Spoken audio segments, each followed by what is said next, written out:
With Oppenheimer in the public consciousness, I wanted to get a few thoughts out about nuclear weapons and what that shows us about where we put our attention.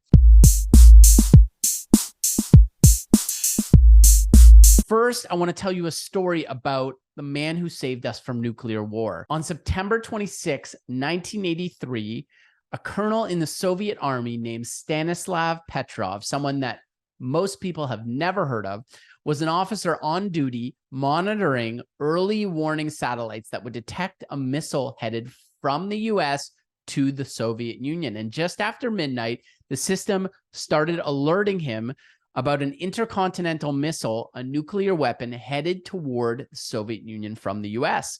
Now, Petrov smelled something off since he understood that an attack by the US would likely involve hundreds of missiles, not just a single missile or a few missiles.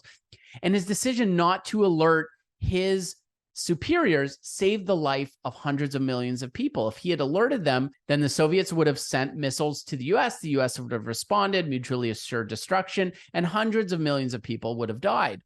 And at this current moment, we still live in this same situation. The US and the Russians have each 1,500 active nuclear weapons that could be deployed at a moment's notice. It is likely the most imminent existential threat that we currently face. And that's not to minimize climate change or these other real threats, but I just find it striking that nobody seems to be concerned about this at all, and denuclearization and dealing with this nuclear threat. And what this shows us is that our perception of what is important and what we should be concerned about is significantly colored by the media, and the media chooses what we should be concerned about. And how do they make these decisions? Based on what will generate them ad revenue. You just need to follow the money. What will get them clicks and what will get them eyeballs?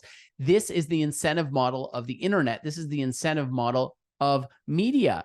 And this just isn't a story that's going to get eyeballs. It's not new. It doesn't fit the news cycle. And it also doesn't fit the ultimate click driver, which is the ultimate reality show called Politics that the media has produced. There is no episode in the reality show for the nuclear threat. And so my point is that we need to form our own opinions about what's important, have awareness of how the media is gaming our attention to drive eyeballs and interest and conversation and clicks toward what they think is going to generate them revenue, and not rely on the media to tell us what's important. If you found this video interesting, please like and subscribe, and we'll see you next time.